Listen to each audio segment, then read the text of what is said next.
Bueno, les damos una muy cálida bienvenida a Abriendo Caminos una vez más y hoy estamos con un invitado muy especial, Santiago Bilinkis. Santiago, muchas gracias por estar acá. Un placer, Alejandro. Un gusto. Y les recordamos que Abriendo Caminos es un programa destinado al cuidado de la infancia, sobre todo en el área salud y sobre todo en el área educación. Y me gustaría presentar a Santiago formalmente para que todos, mucha gente te conoce, pero muchos no. Y muchos te conocen también desde el ámbito de lo que es el emprendimiento y toda esa área, pero quizás el motivo central por qué te hemos invitado es porque también tenés mucho que ver con la educación y porque estás haciendo propuestas muy concretas para traer la educación, como vos decís, al siglo XXI. Y Santiago hace poco fue distinguido como personalidad destacada en el campo de la ciencia y la tecnología por la ciudad de Buenos Aires. Es egresado del Colegio Nacional de Buenos Aires, estudió economía, realiza muchas actividades de divulgación, entre ellas escribe en el diario La Nación, tiene un programa radial que se llama Basta de Todo, un blog de riesgo y recompensa, quizás el más seguido por todos los que hacen emprendimientos en este momento en la Argentina y no solamente en la Argentina. Da continuamente charlas en Harvard y en MIT, que son quizás las dos facultades más prestigiosas de Estados Unidos, y además da muchas charlas en el TED. Y después te quiero preguntar y pedir que por favor le expliques a la gente qué es el TED, porque tiene mucho que ver con la educación.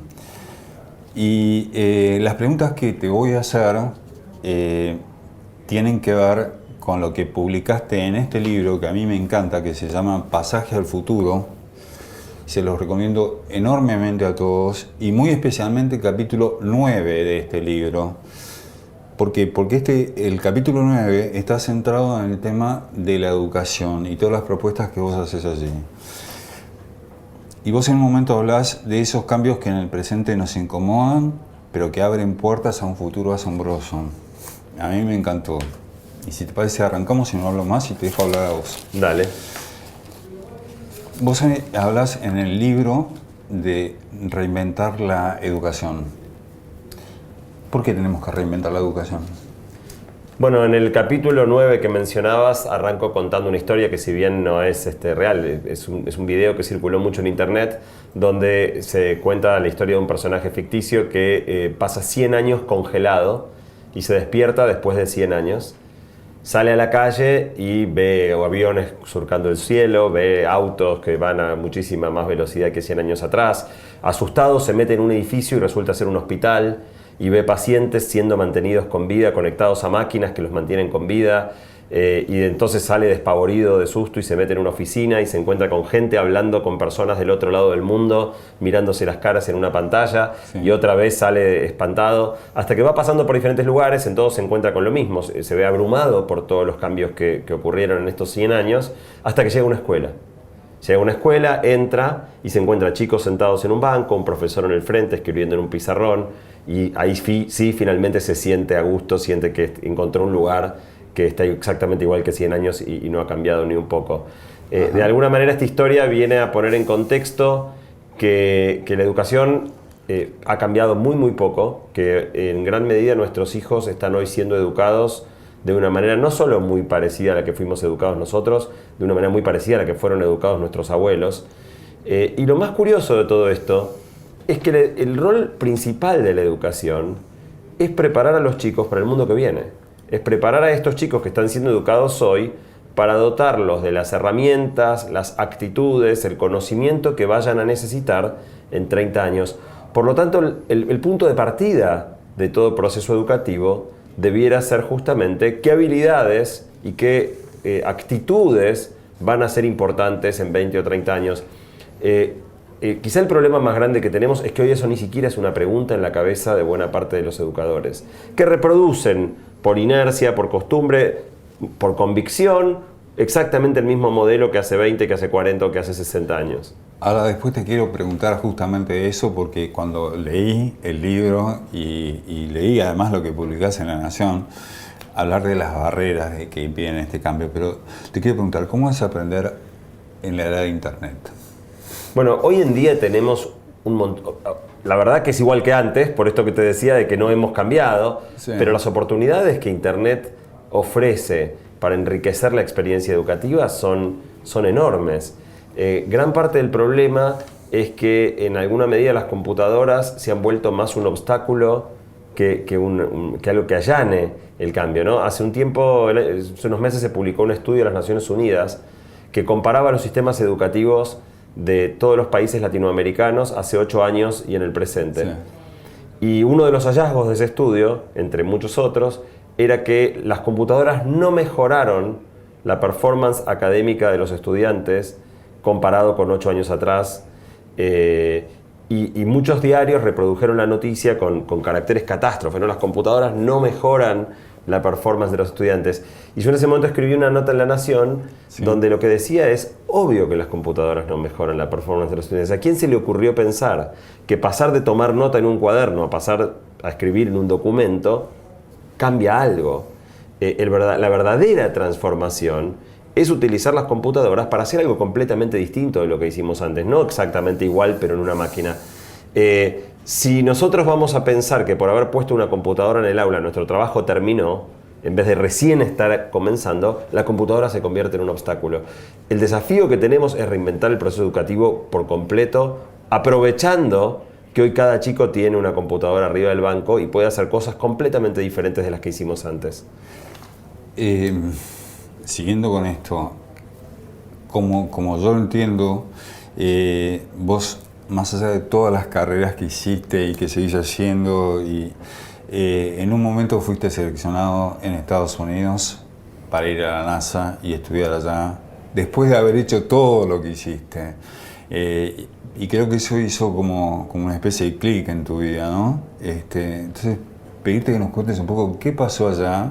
Y también una cosa que me llamó mucho la atención, que escribís en el diario, en La Nación, acerca de que llegaste después de tanto esfuerzo, después de pasar un proceso de selección tan difícil y estar con los mejores científicos del mundo, que no podías prestar atención. ¿Qué pasó? Bueno, empiezo con la primera parte. La verdad que sí, fui muy afortunado. Yo me anoté para ir a estudiar a este lugar que se llama Singularity University, que queda en una sede de la NASA en Silicon Valley, convencido de que no me iban a aceptar. Más o menos la relación de postulantes a vacantes es casi 100-1. Con lo cual me anoté con total convicción de que no tenía ninguna chance, pero era tan interesante que, perdido por perdido, ¿por qué no anotarme? Pero hasta tal punto no pensé que fuera a ser aceptado, que ni siquiera pensé todas las complicaciones logísticas de irme a estudiar a otro país. Yo estoy casado, tengo 3 hijos, en ese momento mis hijos eran muy chiquitos, y cuando me llegó la nota de aceptación, por un lado sentí una alegría descomunal y por otro lado dije, ok, ¿y ahora cómo diablos me organizo para poder irme unos cuantos meses del país, dejar a mi esposa, a mis hijos? Pero bueno, tuve esa oportunidad mágica de ir. De hecho, Pasaje al Futuro, el libro que mencionabas, es mi intento de A, ordenar mis ideas, todo lo que yo viví ahí, y B, compartirlo con todos los argentinos o incluso gente de fuera de la Argentina, sí, que no tengan la misma oportunidad que yo tuve y puedan acceder a algo de lo que yo viví, bueno, a través de las páginas del libro. El libro cuenta básicamente toda, sí, mi experiencia estudiando allá, de una manera que no está pensada para los fanáticos de la tecnología, sino todo lo contrario. Sí. El gran desafío de escribir Pasaje al Futuro es que yo quería un libro no para los amantes de la tecnología, sino todo lo contrario. Un libro para esa gente a quien la tecnología la incomoda, la desafía, la lleva a un punto, la que siente que no puede seguir el tren del cambio diario y abrirles la puerta a ese mundo. Y a mí me llamó mucho, y por eso te lo decía, me llamó mucho la atención el hecho de que justamente vos planteabas que te costaba a vos y a tus compañeros en ese momento prestar atención, aunque te estaban hablando los profesores que toda tu vida soñaste quizás que te enseñen. Entonces, ¿por qué pasaba eso?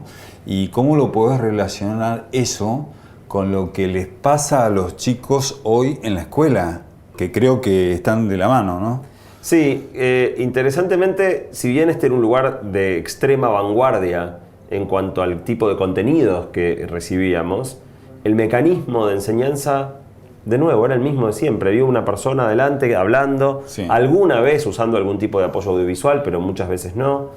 Y era muy interesante porque a pesar de que estábamos, como vos dijiste, frente a quizá personas que toda mi vida soñé tener delante, yo en general me sentaba en la segunda o tercera fila, Sí. y todos teníamos una computadora delante, con lo cual yo no solo veía mi pantalla, sino que en cierto ángulo de visión veía las pantallas de los que estaban sentados a mis costados o adelante mío. Sí.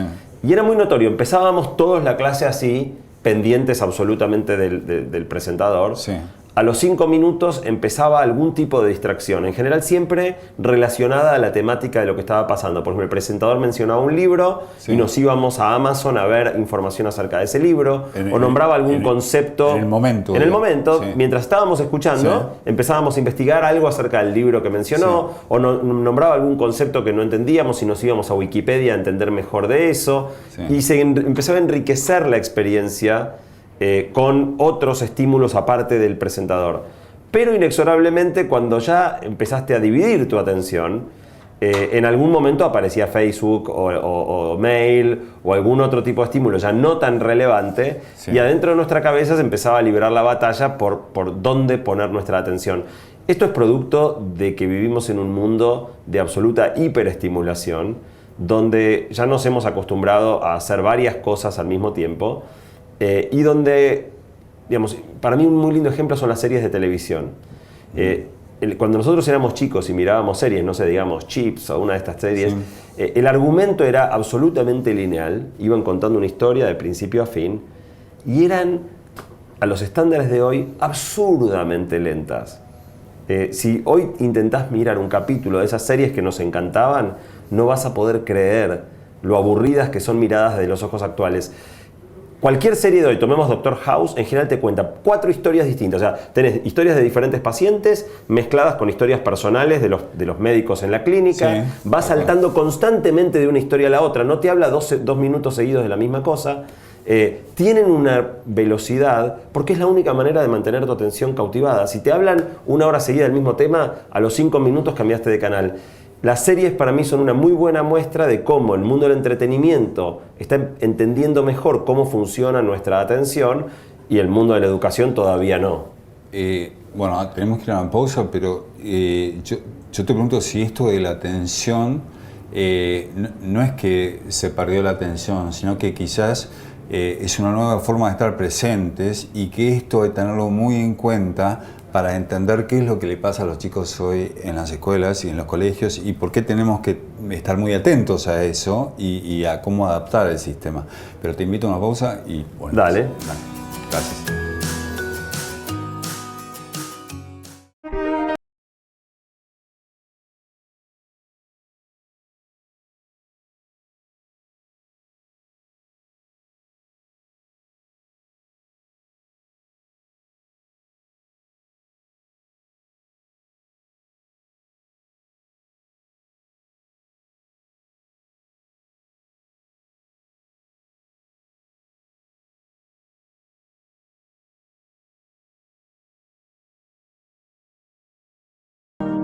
Como viste, a mí me encanta hablar, pero ¿sabes qué? Me costó mucho eso, y mi familia dice que eso se llama esfuerzo.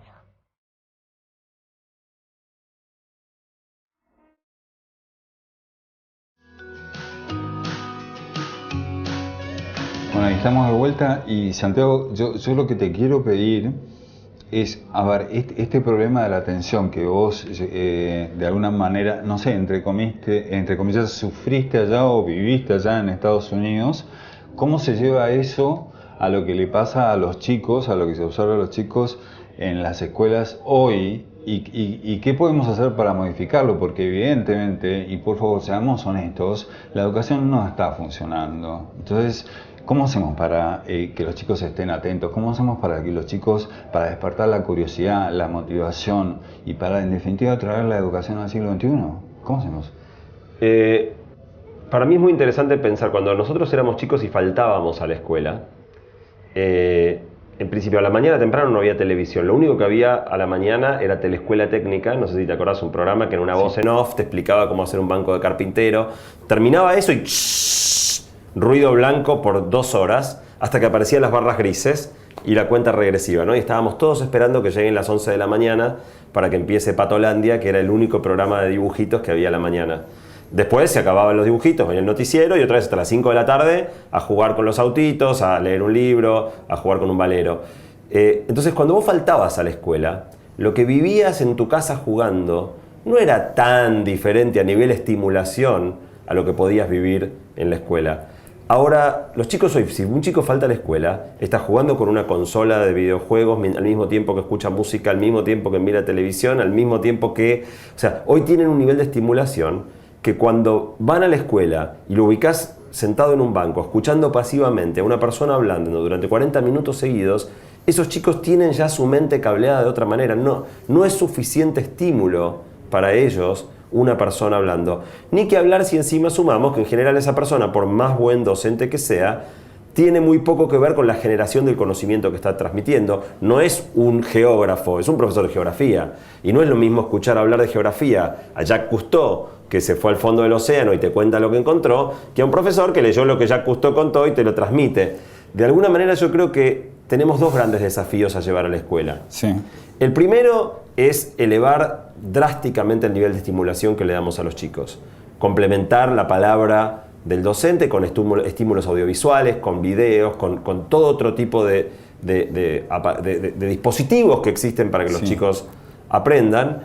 El segundo es correr al docente del centro de la escena, de ser el excluyente transmisor del conocimiento a ser un curador, alguien que en definitiva diseña una experiencia, pero donde el docente deja de estar ahí ubicado en el centro y te utiliza videos, te utiliza videojuegos, te utiliza actividades para que a través de esos materiales adquieras el conocimiento. En algún sentido es difícil para el docente resignar tal vez este lugar central. Y ahí te quiero hacer una pregunta que también vos la escribís mucho acerca del tema este. Digamos, para que ese cambio se pueda dar, hay barreras, y vos hablás de como 3 grandes brechas o barreras. ¿Y cuáles son las refieres a los docentes, a los padres? Sí, claro. En definitiva... ¿Por qué hay tanta resistencia a hacer lo que sabemos que en definitiva tenemos que hacer? No sé si sabemos qué tenemos que hacer. Si vos hablás con... O sea, yo doy muchas charlas en diferentes lugares. Sí. Y en general cuando hablo de estos temas en escuelas hay docentes que se enojan mucho. Hay docentes que realmente no comparten para nada que el sistema actual tenga que ser cambiado.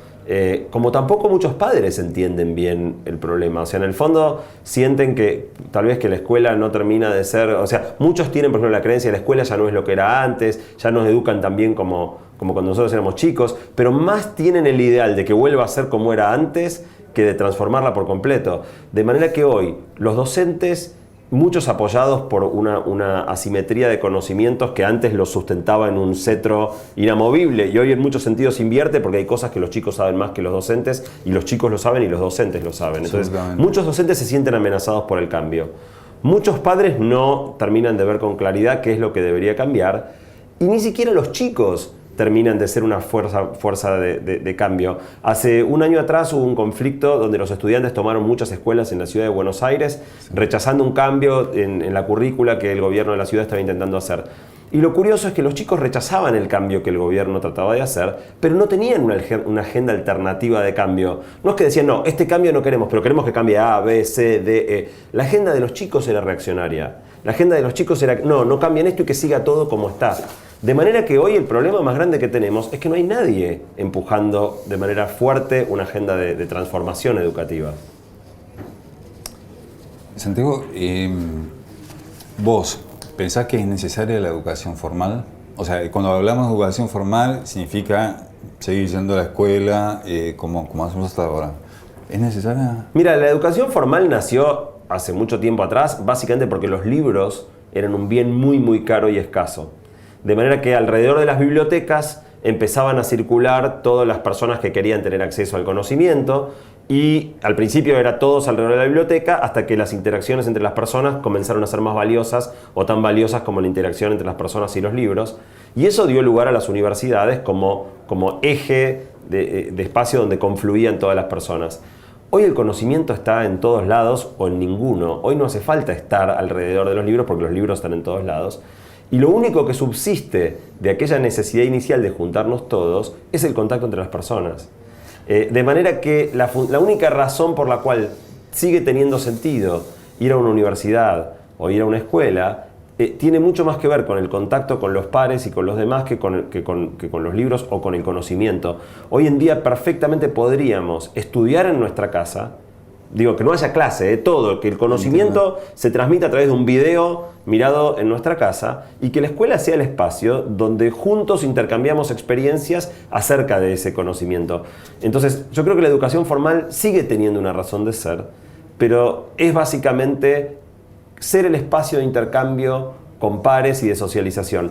Y si mantenemos las escuelas, básicamente como cada uno sentado en su banco, todos mirando para adelante, todos escuchando a una misma persona y con muy bajo tiempo dedicado a la interacción social, en realidad estamos haciendo la educación formal por las razones equivocadas, por las razones de hace 200 años y no por las razones de hoy.